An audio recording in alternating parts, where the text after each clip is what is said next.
Everyone, जैसे कि आप जानते हैं मेरा नाम है दिशा ग्रोवर, आपकी योगा टीचर। आज हम बात करेंगे कि कोविड क्या है, how does it affect our body और what is post Covid care and precautions. और हमसे इसके बारे में बात करेंगे बुला लिया मिसेस सिमी हांडा, जो कि एक न्यूट्रिशनिस्ट और नेचुरोपैथी की जानकार है। सिमी जी, आप बताएं what is this virus, how do we cope up with this virus. और ये जो आजकल हम सुनते हैं CPR test, D dimer test, interleukin, interferon test, ये सब क्या है? एक आम आदमी के लिए ये शब्द अजीब से है, तो प्लीज आप हमें बताएं। Over to you. Okay, Disha ji, आप ठीक कह रही हैं कि ये शब्द सच में बहुत अजीब से हैं। इस वायरस के बारे में तो जितने मुंह हैं उतनी बातें हैं, और मेडिकल टर्मिनोलॉजी में इसे समझाना सच में बहुत मुश्किल है। लेकिन मैंने कल ही डॉक्टर AK अग्रवाल जी की एक वीडियो देखी, जिसके बारे में मैं आपको, जिसके अंदर कुछ इस तरह से एक्सप्लेन किया गया था जो मुझे अच्छा लगा। So let me explain to you in just a layman language. ये वायरस माचिस की एक तीली की तरह है। माचिस की तीली जिस तरह से अगर आप व्हाइट हिस्से के ऊपर आग लगाते हैं तो वो नहीं जलती है, लेकिन अगर आप डॉटेड पोर्शन पे माचिस की तीली जलाते हैं तो वो फौरन जल जाती है। उसी तरह से बॉडी के अंदर ये वायरस एंटर होता है, और जब ये किसी एप्रोप्रिएट कंडीशन के ऊपर स्टेप करता है तब ये रिएक्ट करता है, अदरवाइज ये वेस्ट होकर बॉडी से निकल जाता है। ये बॉडी के अंदर जाता कैसे है? ये बॉडी के अंदर दो जगहों से जा सकता है। Everyone please mute yourself. हर इंसान अपने आप को म्यूट रखे, बहुत हो जाती है। Thank you very much. Admin, आप ही सबको म्यूट कर दीजिए please. whoever is the host, I think it is better you mute them all. हाँ, लेकिन ये लोग जो बार बार एंटर हो रहे हैं ना, वो खुद को अनम्यूट कर रहे हैं। मैंने तो सबको म्यूट किया हुआ है। मैं म्यूट कर सकता हूँ, लेकिन कुछ लोग जो हैं वो यहाँ से म्यूट नहीं हो पा रहा है, इसलिए मेरा उनसे पर्सनल रिक्वेस्ट है, प्लीज आप खुद से म्यूट कर लीजिए। बाकी मैंने सबको कर दिया है। और कुछ जो न्यू कमर्स एंटर कर रहे हैं ना, उनके लिए थोड़ा सा मतलब कि वो म्यूट जल्दी नहीं होते, तो वो मैं कर रहा हूँ टाइम, मतलब कि साथ साथ मैं करते जा रहा हूँ। Okay, let's start. Please continue. ये वायरस नाक के थ्रू हमारे अंदर एंटर करता है। जिन लोगों की नाक में इंफेक्शन या मॉइस्ट होती है, गीली होती है, तब हम लोगों को कुछ एप्रोप्रिएट कंडीशन मिल जाती है वायरस को एंटर करने के लिए। या फिर नाक के अंदर कोई क्रैक होता है, या आपकी बॉडी में कोई जिंक की डेफिशिएंसी होती है, और या आपका इम्यूनिटी लेवल बहुत लो होता है, तभी ये आपके अंदर एंटर करता है, वरना नाक ही इसे वापस भेज देती है। अब मैं आपको बिल्कुल एक लेमन लैंग्वेज के अंदर बताऊंगी कहानी। जिस तरह से दिशा जी ने कहा ना कि इंटरफेरन क्या होता है, इंटरल्यूकॉन क्या होता है, CRP क्या होता है और डी डिमर क्या होता है, तो just take it as a story. देखिए, जैसे ही कि ये वायरस आपके नाक के अंदर से बॉडी में जाता है, तो बॉडी के अंदर एंटीबॉडीज आ जाती हैं। मान लीजिए कि आपके बॉडी का चौकीदार आ जाता है, और जैसे ही ये चौकीदार आता है, ये शोर मचा देता है, चोर आया चोर आया, और साथ में एक हाथ से जो आग लगी है उस पर पानी डालने की कोशिश करता है, और दूसरे हाथ से जोर जोर से घंटी बजाता है, ताकि बाकी की बॉडी के चौकीदारों को पता चल जाए कि चोर आ गया है। तो अब क्या होता है कि इस समय पहला चौकीदार जो आया उसका नाम है इंटरफेरॉन।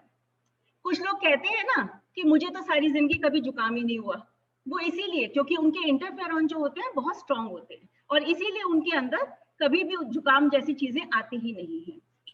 तो जब ये आता है तो ये बॉडी के साथ, वायरस के साथ कॉम्प्रोमाइज करवाने की कोशिश करता है। ये उनको बोलता है कि सुलह बंदी कर लो, निकल जाओ बॉडी से यहीं के यहीं, और कई स्टेजेस के ऊपर यहाँ पर सुलह हो जाती है और वायरस बॉडी से निकल जाता है। इन केस वायरस बॉडी से निकलने के लिए मना करता है, तब झगड़ा शुरू हो जाता है, लड़ाई होती है, और लड़ाई को कॉम्प्रोमाइज करवाने के लिए ये आपका सेकंड नंबर का इंटरल्यूकॉन 10 ये भागा भागा आता है। ये हमारा बड़ा चौकीदार है। ये बॉडी के अंदर से आता है और फिर लड़ाई करने की कोशिश करता है। ये आकर बाकायदा प्रॉपर कॉम्प्रोमाइज की एक और आखिरी कोशिश करता है कि वायरस को यहीं से बाहर निकल जाना चाहिए।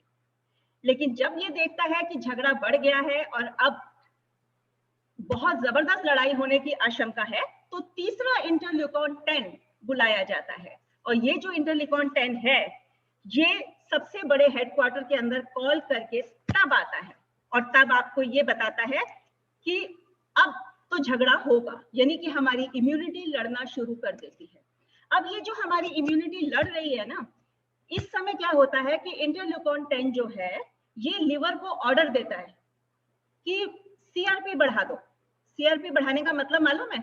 उसका ये मतलब है सीमेंट बनाओ, लड़ाई होने वाली है, तोड़फोड़ होगी और इसको रिकंस्ट्रक्ट करने के लिए सीमेंट की जरूरत होगी। इसीलिए सीआरपी हमारी बढ़ जाती है और सबसे पहला टेस्ट जो हमारा कराया जाता है वो सीआरपी का करवाया जाता है। अब यहाँ पर बहुत जबरदस्त लड़ाई हो रही है और इंटरल्यूकॉन 10 जो है वो हमारी बॉडी का सेनापति है।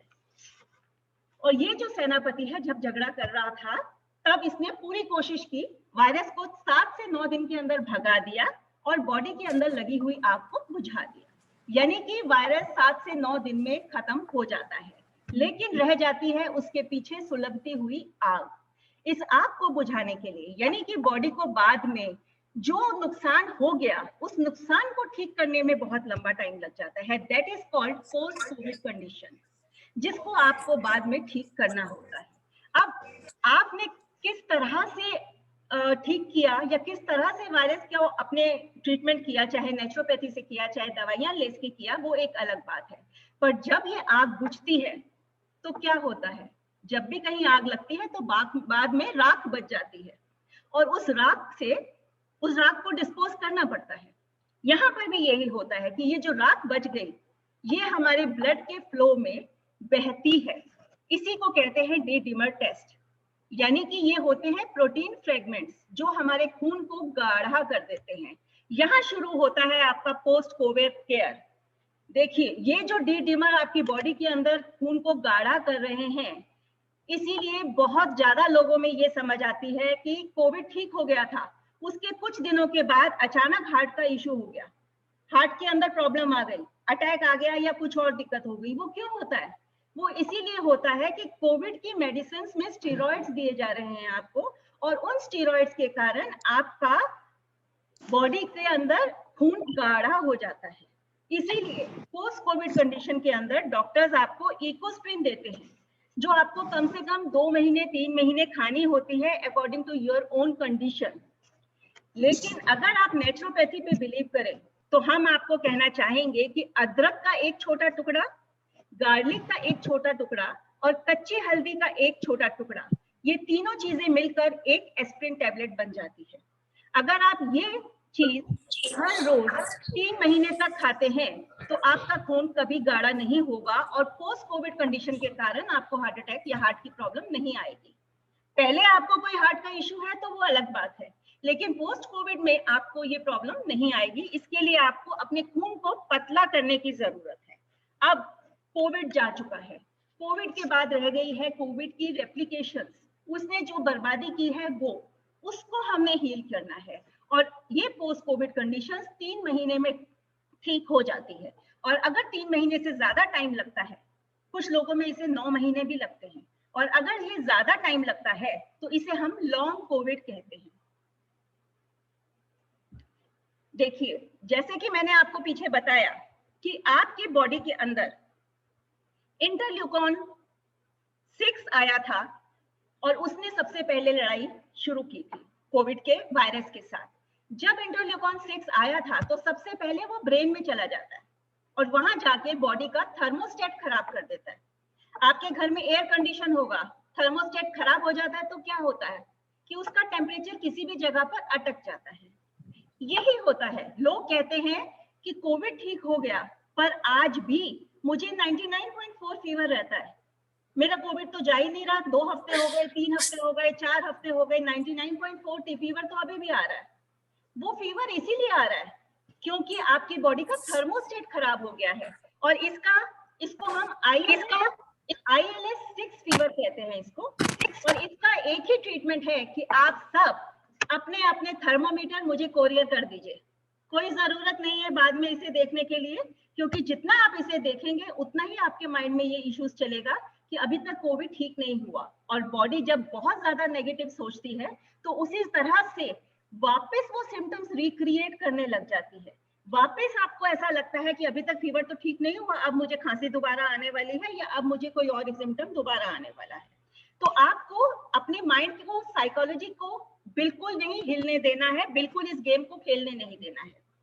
अच्छा, एक आप बात बताइए, जब भी कभी आपके घर में कहीं रसोई में या किचन में या कहीं पर भी मान लीजिए आग लग जाएगी, तो आप क्या करेंगे? आप पहले फायर ब्रिगेड और पुलिस को फोन करेंगे या पहले पानी डाल के खुद बुझाने की कोशिश करेंगे?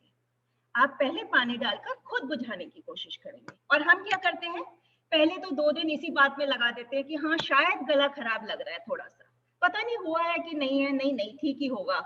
हाँ, 2 दिन के बाद तो ये रियलाइज होता है कि गला खराब था। उसके बाद हम आरटीपीसीआर टेस्ट करवाने भागते हैं, और आरटीपीसीआर टेस्ट की रिपोर्ट आती है 2 दिन के बाद, और उसके अंदर हमारा 5 दिन का क्रूशियल टाइम निकल चुका होता है। और कोविड के अंदर जो आग लगानी थी वो आग अंदर लगा दी without any protection by anyone. ना आपने डाइट से, नेचुरोपैथी से प्रोटेक्शन की, ना आपने दवाइयां खाकर प्रोटेक्शन की, और यही कारण है कि आपको प्रॉब्लम होती है। अब आरटीपीसीआर ने मान लो चोर पकड़ लिया, अगर मिल गया चोर तो खुशी, नहीं मिला तो दुख, लेकिन इससे क्या होगा? आग तो अंदर बढ़ चुकी, वो तो लग चुकी ना। तो चाहिए क्या था? चाहिए था कि डे 1 में वायरस को मारो, डे 2 में आग बुझाओ, और डे 3 में उस राख को बहा दो। लेकिन ये तो अब हो गया। इसीलिए तो श्री कृष्ण कहते हैं अर्जुन से कि तू बार बार गलती करेगा और मैं बार बार तेरे पास आऊंगा तुझे समझाने, तुझे बचाने। और शायद इसीलिए आजकल हर YouTube पे, WhatsApp के ऊपर आपको भरपूर ज्ञान मिल रहा है अपने आप को संभाल कर रखने का। ये वायरस आपकी बॉडी में गया कैसे? एक बात फिर से समझते हैं कि ये वायरस आपकी बॉडी में नाक के रास्ते गया था। अब नाक से जाने के बाद 2 ऑप्शंस आते हैं। पहला ऑप्शन ये है कि ये ऊपर चला जाएगा ब्रेन के अंदर। अब अगर ये ब्रेन के अंदर गया है तो आपकी बल्ले बल्ले, आपको कोई नुकसान नहीं होने वाला, ज्यादा से ज्यादा आपका स्मेल और टेस्ट चला जाएगा, जो आपका कुछ हफ्तों में वापस आ जाएगा, पर ये 3 से 4 महीने तक आता जाता रहेगा। आपको इसके लिए फूलों को सूंघने की जरूरत है, फ्रेश एयर लेने की जरूरत है, अजवाइन को भूनकर उसकी पोटली बनाकर रखिए, लौंग और कपूर की पोटली बनाकर रखिए, उनको सूंघते रहिए। जहां तक टेस्ट की बात है, नमक और चीनी का टेस्ट जाता है, कसैला और खट्टा टेस्ट नहीं जाता। लाइफ में अब इस टेस्ट को थोड़ा एंजॉय करने की कोशिश कीजिए, आपको कोई नुकसान नहीं होने वाला, बिल्कुल बेफिक्र हो जाइए। दूसरी कंडीशन, अगर ये वायरस ऊपर जाने की जगह नीचे जाता है तो फिर से 2 रास्ते आते हैं। पहला है कि ये जीआईटी ट्रैक में चला जाता है। अगर जीआईटी ट्रैक में जाता है तो आपको होता है लूज मोशंस और वोमिटिंग्स। मैं फिर से कहूंगी तकलीफ तो देगा ये, लेकिन फिर भी आप बल्ले बल्ले की स्टेज में हैं। रीजन बीइंग कि ये आपको ज्यादा खतरनाक स्टेज तक नहीं लेकर जाएगा। आपको 70% चांसेस है कि निमोनिया तो बिल्कुल होगा ही नहीं, और अगर 30% पीपल में ये निमोनिया हो भी जाता है तो वो कभी भी इतना डेंजरस नहीं होता कि लाइफ थ्रेटनिंग हो।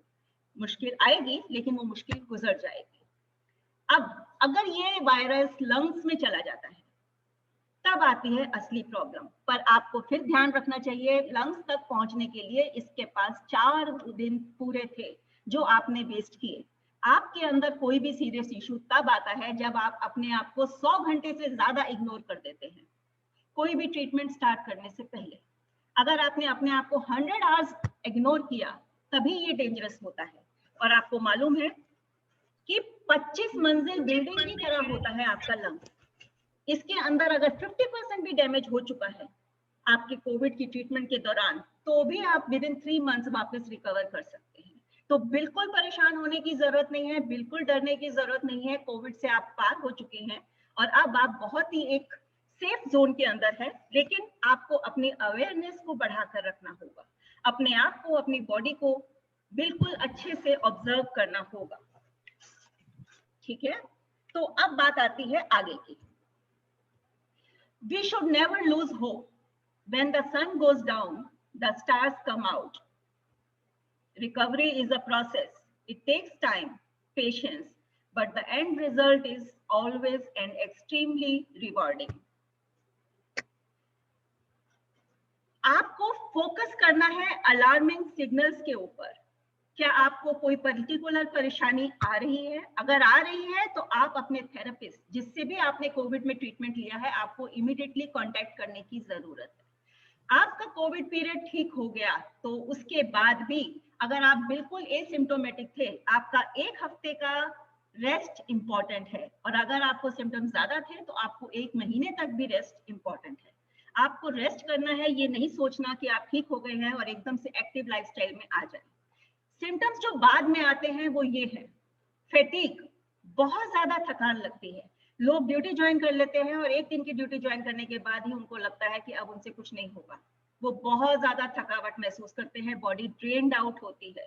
ये रिजल्ट है आपके उन स्टेरॉइड्स का जो आपने खाए हैं, जो दवाइयां आपने खाई हैं उनका, और उस वायरस का जिसने आपको कमजोर कर दिया है। दूसरा है एंजाइटी। ये जो डर है ना, जो हम सबके दिमाग में बुरी तरह से घुसा हुआ है, ये डर कोविड ठीक होने के बाद भी नहीं जाता। आप जिस रास्ते से गुजरे हैं वो रास्ता आपको रह रहकर याद आता है, और इसीलिए ये एंजाइटी आपको बहुत तंग करती है। एंजाइटी की ये हालत होती है, जैसे मेरे हस्बैंड हैं, वो ठीक हो चुके हैं, पर उनकी एंजाइटी की ये हालत है कि वो हर टाइम मुंह में थर्मामीटर लगा के बैठे हुए नजर आते हैं मुझे। हर समय ये फीलिंग होती है। उन्होंने अभी तक 1 महीना हो गया उनको ठीक हुए, और अभी तक उन्होंने मुझे अपने रूम में एंट्री नहीं दी है। उनको अभी तक यही लगता है कि पता नहीं वो शायद 3 महीने भी मुझे रूम में एंटर करने देंगे कि नहीं देंगे, भगवान जाने। ये एंजाइटी है, और ये एंजाइटी जो है सच में कई बार बहुत परेशान करती है आपको भी और आपके साथ रहने वाले लोगों को भी। इसके बाद है चेस्ट हैवीनेस। चेस्ट में भारीपन आता है, पाल्पिटेशन, आपके दिल की धड़कन बढ़ जाती है, शॉर्ट टर्म मेमोरी लॉस हो जाता है। आप भूल जाते हैं कि आप क्या कहना चाहते थे। आपको आपकी बातें, खुद की बातें ही क्लियर नहीं होती, एक एक बात को 4-4 बार रिपीट करना ये आदत बन जाती है। और डिप्रेशन, कि आपको ये लगता है कि दुनिया अब खत्म होने वाली है, या अब कोई लाइफ में चार्म ही नहीं रहा, मैं तो बस इस बीमारी से निकल जाऊं, इसके आगे की कोई जरूरत नहीं, इसके आगे तो मैं सोचता ही नहीं, मैं सिर्फ एक एक दिन के बारे में सोच रहा हूं कि मैं आज भी जिंदा हूं।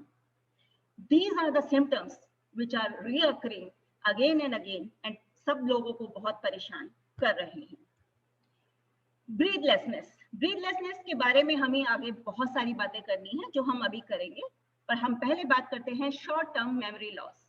अगर आपको शॉर्ट टर्म मेमोरी लॉस महसूस हो रहा है, आपको लग रहा है कि आप कुछ करने वाले थे और आप भूल रहे हैं, ऐसी चीजें बार बार हो रही हैं, तो आपको फैमिली के साथ कुछ पजल गेम्स, चेस या इस तरह की गेम्स खेलनी चाहिए, जिससे कि आपका ब्रेन रीएक्टिवेट हो।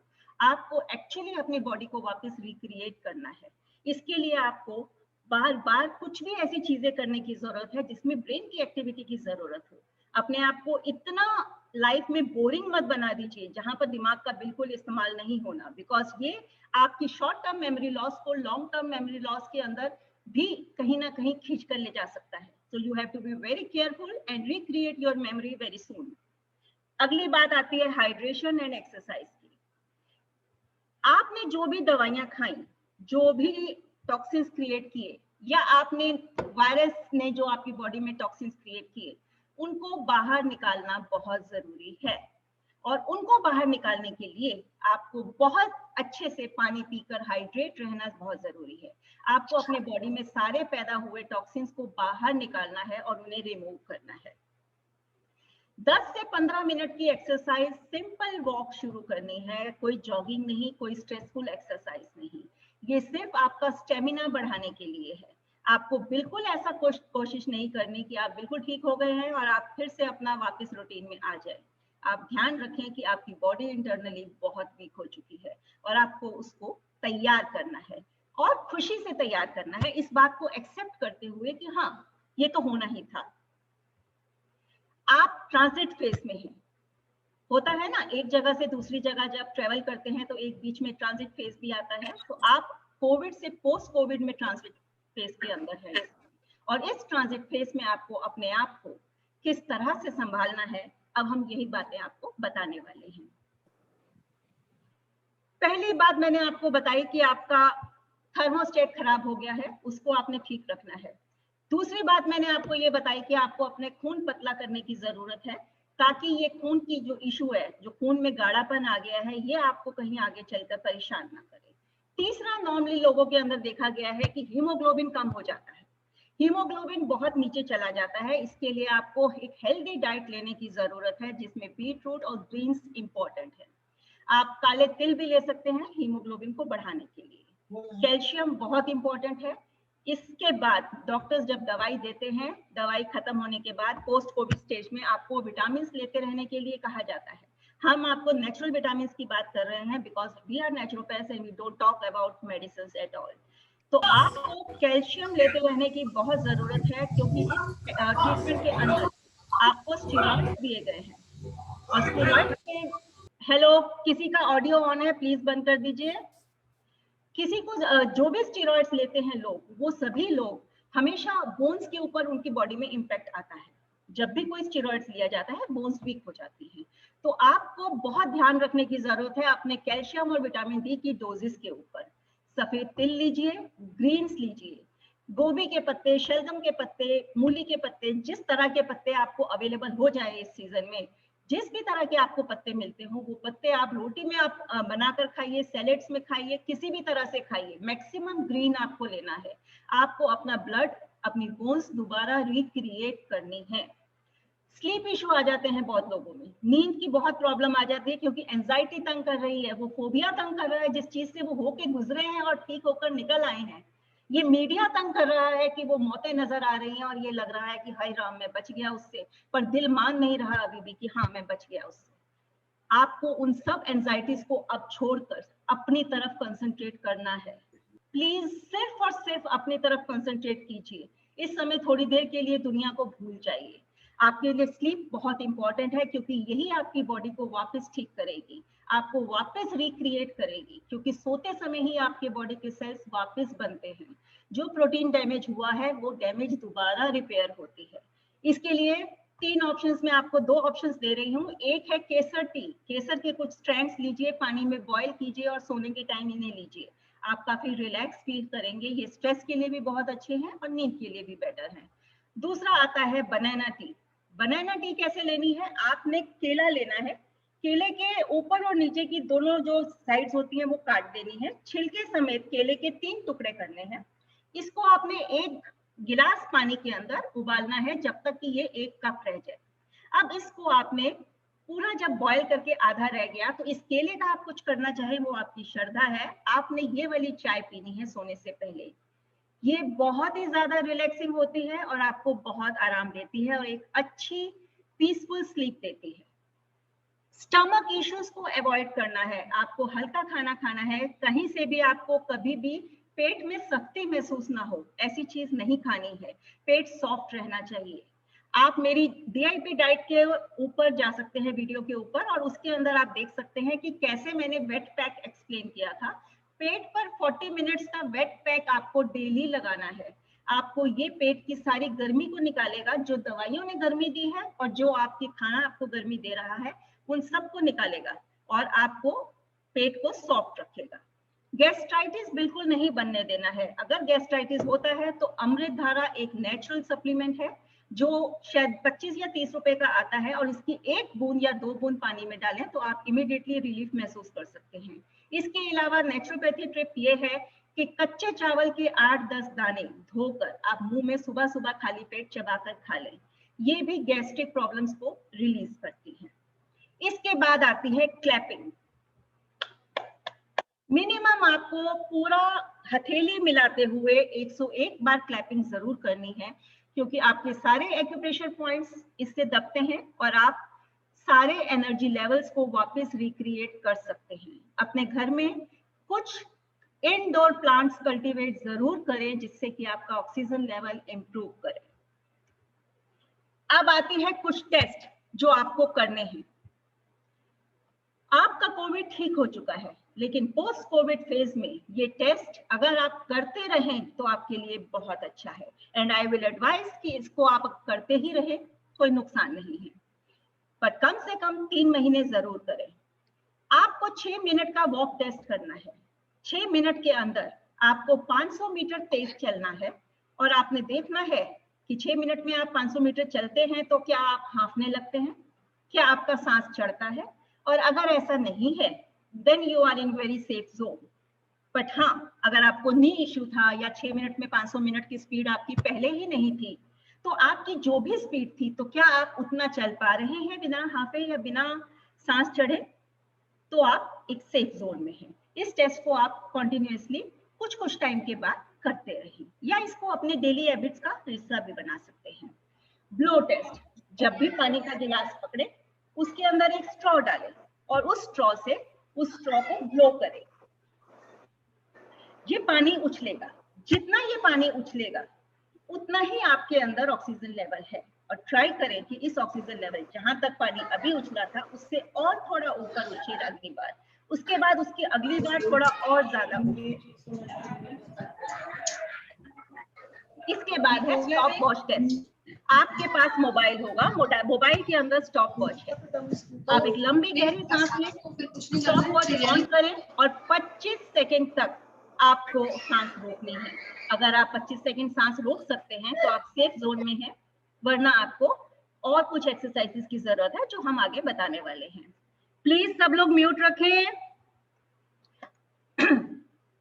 अब सब लोग मेरे साथ ये एक्सरसाइज करेंगे जो मैं आपको करवाने वाली हूँ। ये बॉल, आप बॉल की तरफ नजर रखेंगे। जब मैं आपको कहूंगी कि होल्ड द ब्रीथ, तब आपने काउंटिंग शुरू करनी है जब म्यूजिक आएगा। अगर आप 2 बार बॉल घूमने तक रोक पाते हैं तो आपकी लंग्स नॉर्मल है। अगर आप 5 तक रोक पाते हैं तो आप स्ट्रॉन्ग लंग्स के मालिक हैं, और अगर आप 10 रोक पाते हैं तो you are super human. So let's start. Have a deep breath, very deep breath, breathe and stop.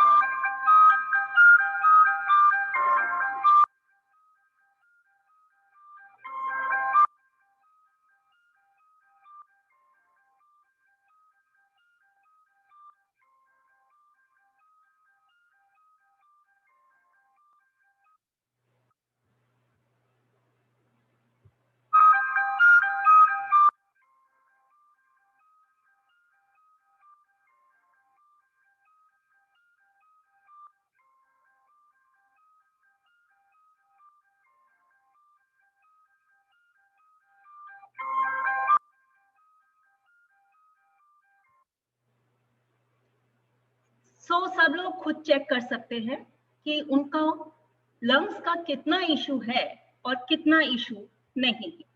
अगर आपको लंग्स का इशू अभी भी है या आप उस रास्ते से होकर गुजरे हैं जब आप हॉस्पिटल में एडमिट थे या घर में आपको कोई इशू था और आपकी लंग्स में कोई प्रॉब्लम थी, तो अब भी आपको कम से कम 1 से 2 घंटा प्रोन पोजीशन में लेटने की जरूरत है, क्योंकि इससे आपकी लंग्स की कैपेसिटी इंक्रीज रहेगी और इम्प्रूव रहेगी। प्रोन पोजीशन के लिए आपको उल्टा लेटना है, गले के नीचे, सिर के नीचे एक पतला तकिया रखना है, पेट के नीचे एक मोटा तकिया रखना है और उसके बाद टांगों के नीचे एक और मोटा तकिया रखना है। इस पोजीशन के अंदर आपका ऑक्सीजन लेवल इंक्रीज हो जाता है और आपको ऑक्सीजन के अंदर, ब्रीदिंग इश्यूज के अंदर इंप्रूवमेंट आती है। अब है अगला। अगर आपको लगता है कि आपको दिन में किसी समय अचानक सांस में कोई दिक्कत आती है और आपका ऑक्सीजन लेवल थोड़ा कम होने लगता है, तो what you have to do, आपको 200-300 रुपए का एक हैंड फैन आता है जो इलेक्ट्रिक बैटरी से चलता है, छोटा सा फैन। इस तरह से खड़े होकर, बैठकर या टेबल पर सपोर्ट लेकर इंक्लाइंड पोजीशन के अंदर इस फैन को अपने फेस के सामने रखना है और लंबी लंबी गहरी सांसें लेनी है। इससे आपका ऑक्सीजन लेवल एकदम से इंप्रूव होता है। जो लोग उस स्टेज से गुजर कर आए हैं वो अगर दिन में एक बार प्रोन पोजीशन में लेटते हैं या दिक्कत आने पर इस पोजीशन को लेते हैं तो वो बहुत फायदे में रहेंगे। इसके बाद हम कुछ और फिजियोथेरेपी एक्सरसाइजेस आपको बताने लगे हैं जिससे आप अपनी बॉडी को रिक्रिएट कर सकते हैं। ये देखिए, आपको इस पोजीशन में लेटना है, यानी कि 45 डिग्री के ऊपर आपका बैक होना चाहिए। आप चाहें तो पिलोज के साथ थोड़ा सा सपोर्ट ले सकते हैं। पिलोज के साथ सपोर्ट लेके 45 डिग्री के ऊपर आप आ जाइए। टांगों के नीचे आपके एक और पिलो होना चाहिए। पेट के ऊपर आपका इस तरह से हाथ होना चाहिए। अब आप गहरी लंबी सांस लेंगे। जैसे ही आप गहरी लंबी सांस लेते हैं तो सांस लेते हुए आपका पेट फूलना चाहिए और सांस छोड़ते हुए आपका पेट अंदर आना चाहिए। आप जब भी खाली बैठे, आप इस पोजीशन को, इस तरह की ब्रीदिंग को अपने अंदर इंक्लाइन करें। इनफैक्ट हम लोग प्रॉपर ब्रीदिंग करते ही नहीं हैं। हमारी ब्रीदिंग सिर्फ चेस्ट तक होती है, उथली होती है, और शायद इसीलिए हम लोगों को चेस्ट के इश्यूज आते हैं। हमें एक नॉर्मल ब्रीदिंग स्टाइल देखना चाहिए, सीखना चाहिए। आपने कभी भी न्यूबॉर्न देखा होगा, आप देखेंगे कि आप जब वो सांस लेता है तो उसका पेट कैसे होता है और छोड़ता है तब कैसे होता है। आपको भी उस तरह से दोबारा से सांस लेना सीखना होगा। अगर आप एक नॉर्मल तरीके से, ये एक नॉर्मल तरीका है सांस लेने का, अगर आप इसे सीख पाए तो आपको आगे चलकर कभी भी कोई लंग्स का इशू नहीं आएगा। नेक्स्ट है चेस्ट पुशअप्स।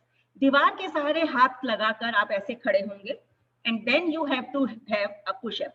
इस पोजीशन के अंदर लंग्स एक्सपैंड होती हैं and your chest congestions improve करती हैं। आपका चेस्ट को बहुत ज्यादा एक्सपैंड करने का मौका मिलता है और उसके अंदर ऑक्सीजन लेवल बेटर होने लगता है। इसके बाद आपको एक और टैपिंग स्टाइल सिखा रहे हैं। ये देखिए, आपको अपने हाथों को कप स्टाइल में करना है। कप स्टाइल में, कप स्टाइल में करने के बाद आपको ऐसे टैपिंग करनी है जैसे ये फोटो में हो रही है। आपको इस तरह से टैपिंग करनी है, लेट के टेढ़े पोजीशन में, उल्टे होकर बैक की पोजीशन में भी कर सकते हैं और सीधे होकर चेस्ट में भी कर सकते हैं। हर पोजीशन में अलग अलग करनी है। आपने जब ये टैपिंग कर ली, टैपिंग करने से क्या होगा कि अगर कई लोगों को बाद में भी लगता है कि चेस्ट में कंजेशन है और कफ अभी भी जमा हुआ है, उस कफ को ढीला किया जाता है इस टैपिंग पोजीशन से। और जब ये हो जाता है उसके बाद इसको ऐसे ऐसे कर कर, जो प्रेस आपका ढीला हुआ ना कफ, उसको ऐसे ऐसे कर कर आपको वापस चेस्ट के सेंटर में लाने की कोशिश की जाती है। इसको हमेशा जो प्रेसिंग होगी ना सेंटर में होगी, टुवर्ड्स चेस्ट, ताकि आपके चेस्ट के इस पैसेज के अंदर आ जाए कफ, जो आपका कफ जमा हुआ है वो इस पर्टिकुलर पैसेज के अंदर आ जाए। ठीक है, इसके बाद आप पेशेंट को बिठाएंगे या आप बैठेंगे और बैठकर एक कप लेंगे जिसके अंदर थोड़ा सा पानी डला होगा, उसमें आप अपना कफ निकालने की कोशिश करेंगे। इस तरह से जो जमा हुआ कफ है वो निकल सकता है। आपको अगर फीवर नहीं है तो आपको कुंजल की प्रक्रिया करनी चाहिए। कुंजल की प्रक्रिया भी यही है कि नमाया गर्म पानी, थोड़ा सा नमक डालकर सुबह खाली पेट आप पूरा 1 लीटर या जितना मैक्सिमम पी सकते हैं पिए। उसके बाद कागासन में बैठकर उसे वापस मुंह से बाहर निकालें। इससे आपके बॉडी का एसिड रिलीज होगा, टॉक्सिन्स रिलीज होंगे और कफ के अंदर भी आपको आराम मिलेगा। इसके बाद है yoga and pranayama. Yoga and pranayama से ज्यादा बढ़िया कुछ हो ही नहीं सकता, क्योंकि योग के हर आसन के अंदर आपको सांस लेना और छोड़ना बताया जाता है। आपका पूरा ध्यान आपकी सांस की तरफ होता है। आसन आपकी बॉडी को फ्लेक्सिबिलिटी देते होंगे, लेकिन हर आसन में जो सांस की तरफ आपका ध्यान है वो आपकी लंग्स को स्ट्रॉन्ग कर रहा है। आपको उसकी तरफ पूरा ध्यान करने की जरूरत है। कपालभाति आप बिल्कुल नहीं करेंगे। आप करेंगे तो या तो अलोम विलोम या भ्रामरी, जिसके अंदर हमिंग साउंड होती है, या आप ओम का उच्चारण करेंगे। इसके बाद है meditation, most relaxing and analysing process. Meditation के अंदर अगर आप कुछ भी मेडिटेट करते हैं, किसी भी एक अच्छे विजुअल को मेडिटेट करते हैं तो बहुत अच्छी बात है, बट इसके बावजूद मैं एक चीज और कहूंगी कि आप ये मेडिटेट जरूर करिए कि इस टाइम ने, इस मौके ने, इस बीमारी ने क्या सिखाया है आपको। आपको प्रकृति के पास आना, अपने आप से प्यार करना, अपने बारे में सोचना, अपने शरीर को और ध्यान से देखना और समझना सिखाया है। हम भूल गए हैं कि हमें अपने आप को ही देखना भूल गए हैं। आप देखिए ना, एक शराबी क्या करता है, वो पैर कहीं रखता है और उसका पैर पड़ कहीं और जाता है। वो बोलना कुछ चाहता है और बोल कुछ और जाता है।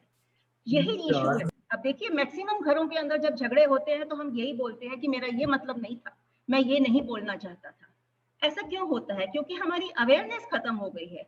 और यही अवेयरनेस ने तो हमें प्रॉब्लम में ले आए कि पहले 5 दिन हमने अपने आप को इग्नोर कर दिया और इसी कारण हम गलत स्टेज पर पहुंचे। जिन लोगों की अवेयरनेस अच्छी है उन लोगों ने पहले 3 दिनों में ही खुद को संभाल लिया। तो अपने आप को अवेयर होने के लिए इस प्रोसेस के अंदर कार्यरत कीजिए। नेक्स्ट है आपका respiratory symptoms are relieved now, cardiac respiratory complications have been relieved now. तो अब टाइम है, मूवमेंट है एंजॉय करने का। इस मूवमेंट को रिलैक्स होकर एंजॉय कीजिए। म्यूजिक सुनिए, बुक्स पढ़िए, यूट्यूब देखिए, पूरा रिलैक्स कीजिए, गाना गाइए एलिवेट करिए अपने आप को, ना खुद स्ट्रेस लीजिए ना बाकी लोगों को स्ट्रेस दीजिए। ये मौका था ये सोचने का कि किस तरह से आपके घर के सभी लोगों ने आपका साथ दिया, किस तरह से अगर वो ना होते तो शायद आप इस बीमारी से ना निकल पाते, किस तरह से हम सब एक दूसरे के लिए इम्पोर्टेंट है। ना कि स्ट्रेस में आकर ये सोच लीजिए अब तो मैं अलग ही हो जाऊं और बिल्कुल अलग रहूं और अलग ही मेरा जीवन है, क्योंकि ये जीवन तो मुझे परमात्मा ने दे दिया है। It's not a very good thought, क्योंकि आप आज होते ही ना कि अगर आपके घर वाले आपके साथ ना होते तो आपको इस सिचुएशन ने माँ प्रकृति के पास रहना सिखाया है, नेचर को पहचानना सिखाया है। माँ प्रकृति आपको सिखा रही है कि नेचुरल खाना खाइए, नेचर के पास रहिए और जितना नेचर से प्यार कर सकते हैं और भगवान के बनाए हुए लोगों से प्यार कर सकते हैं वो करिए, तभी आप हेल्दी रह पाएंगे। तो इसका मोस्ट लीजिए, क्योंकि शायद बाद में जिंदगी आपको ये मौका दोबारा दे या ना दे। इतना खाली टाइम भागदौड़ की जिंदगी में कहाँ मिलता है दोबारा। नॉट लास्ट बट लीस्ट, आपको न्यूट्रिशियस खाना खाना है। आपको जब भी कभी जरूरत पड़े डाइट के बारे में जानने की, आप हमें कॉल कर सकते हैं और डाइट के बारे में कंसल्टेशन ले सकते हैं। योगा के बारे में आपको कभी भी कोई कंसल्टेशन लेनी हो तो दिशा जी जिन्होंने ये प्रोग्राम स्टार्ट किया था उनका भी नंबर लास्ट में दिया जाएगा, आप चाहें तो उनसे भी कंसल्टेशन ले सकते हैं। We are there to help you for diet and yoga. इसके बाद बात आती है नेचर केयर की। नेचर केयर के अंदर हम और क्या चीजें कर सकते हैं। नेचर केयर के अंदर हम ये करेंगे कि बुखार, जैसे लोगों को बाद में 99.4 बुखार रहता है, क्रोसिन आप सारी जिंदगी नहीं खाएंगे। आप इस बात को समझ लीजिए कि आपका थर्मोस्टेट खराब है जिसे थोड़ा सा टाइम लगना है ठीक करने में। इसके लिए इनके साइड इफेक्ट्स और बॉडी में डालने की जगह आप अनार के दाने और पीपली पाउडर लें। अगर आपको कफ नहीं है तो कच्चा अनार, मतलब जो नॉर्मल अनार फ्रूट होता है वो लें, नहीं तो अनार के दाने और पीपली पाउडर को पानी में उबालकर वो वाला पानी पिए। बंद गोभी, उसको सरसों के तेल का और हींग का छौंक लगाकर अगर आप लेते हैं तो ये आपके अंदर से बहुत बुखार को, अंदर जो हिडन छुपा हुआ बुखार होता है ना, उसको निकाल देती है। हींग का तड़का जरूर लगाएं खाने के अंदर। आपके अंदर जो बलगम जमा है, जो म्यूकस जमा है, हींग उस म्यूकस को बाहर निकाल देती है। अदरक, अदरक आपको रामबाण है गले की हर औषधि के अंदर। लोग अदरक लेते हैं काढ़े के अंदर, नींबू के साथ, शहद के साथ, बट डू यू नो कि नेचुरोपैथी में हम कहते हैं कि अदरक जो है, ginger is a jealous lover, जो किसी और को अपने साथ बर्दाश्त नहीं करता। यानी कि अगर आप अदरक, खाली अदरक लेते हैं तो ये सबसे ज्यादा बेनिफिट देता है आपको। तो अगर मैक्सिमम बेनिफिट लेना है तो अदरक को अकेला लीजिए। जिन लोगों को पाइल्स भी हैं वो थोड़ा सा कच्चा अदरक ले सकते हैं, लेकिन वो सौंठ नहीं ले सकते, इस बात का ध्यान रखिए। इसके बाद बात आती है लुकेरिया और वोमिटिंग की। जिन लोगों को लुकेरिया और वोमिटिंग का इश्यूज बाद में रहता है उन लोगों को मखाना खाना है। मखाना इन दोनों इश्यूज में बहुत फायदा करता है। अब बात आ रही है खांसी, जिन लोगों को जा ही नहीं रही है उन लोगों के लिए चना, भुना हुआ रोस्टेड चना, आप छिलके वाला भी ले सकते हैं और बिना छिलके वाला भी ले सकते हैं। सुबह खाली पेट 1 कटोरी चना अच्छे से चबाकर खाएं और जब आप इसे खा लेते हैं तो आपको जबरदस्त प्यास लगने वाली है। अब आपको 1 से 1.5 घंटा पानी बिल्कुल नहीं पीना, और जब आप पानी नहीं पिएंगे तब क्या होगा कि ये चना आपके अंदर जितना म्यूकस है उस सबको लपेट कर बाहर निकाल देगा। तो ये आपके लिए एक बहुत ही अच्छा नेचुरोपैथी टिप है। इसके बाद बात आती है खांसी की। जिन लोगों को खांसी बहुत रहती है उनको साबुत काली मिर्च और पीपली का फ्रेश पाउडर बनाकर उसे 2 बूंद इसके हनी के साथ या उसमें 2 बूंद पानी डालकर उसको चाटना है। काली मिर्च का पाउडर कभी भी ब्रोंकाइटिस या अस्थमा वाले लोग नहीं लेते, बिकॉज उससे उनका अस्थमा और ब्रोंकाइटिस और एग्रीवेट हो जाता है। आपको जब भी काली मिर्च लेनी है साबुत ले, अगर आप उसको हर बार पीस नहीं सकते तो चबाकर खा ले, कोई इशू नहीं है। आपको मालूम है काली मिर्च के अंदर वॉलेटाइल ऑयल होता है, और अगर ये वॉलेटाइल ऑयल आपने पीस कर रख दिया तो वो वेस्ट हो जाता है और उसके बाद इसका उतना यूज नहीं होता जितना होना चाहिए। इसके बाद एक मोस्ट इंपॉर्टेंट चीज है बैच फ्लावर रेमेडीज। इंडिया के अंदर ये बहुत ज्यादा प्रचलित नहीं है, इसलिए ये इसके ड्रॉप्स जो हैं वो आपको होम्योपैथिक शॉप्स के ऊपर ही मिलती हैं। ये फूलों के एसेंस से बिल्कुल प्योर फॉर्म में बनाई जाती हैं, और इसके लिए मैं आपको 2 ही चीजें बताना चाहूंगी। एक तो ये कि घर के जितने लोग हैं उन सबको वॉलनट ड्रॉप्स 2-2 बूंदें पहले दिन 3-3 घंटे के बाद और अगले दिन से 6-6 घंटे के बाद दें। इससे वो रिलैक्स रहेंगे और स्ट्रेसफुल रहेंगे। घर में जब एक भी पेशेंट होता है तो पूरे घर के अंदर एंजाइटी और स्ट्रेस का माहौल होता है। दूसरी ड्रॉप है रेस्क्यू ड्रॉप।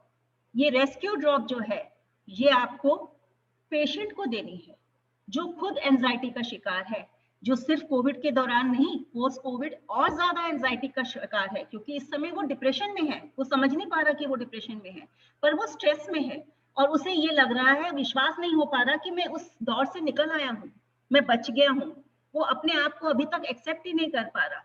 तो इसके लिए रेस्क्यू ड्रॉप्स 2-2 बूंदे दिन में 3 बार 3-3 घंटे के बाद आप उसे दें। वो काफी रिलैक्स्ड और शांत महसूस करेगा। धन्यवाद आप सबका आने के लिए, और हम सबको साथ होकर इस राह पर आगे बढ़ना है। सिमी हांडा है मेरा नाम, फोन नंबर है 9999005260। दिशा जी का नंबर है 9899567970। अब आप क्वेश्चन आंसर्स के लिए प्रोसीड कर सकते हैं।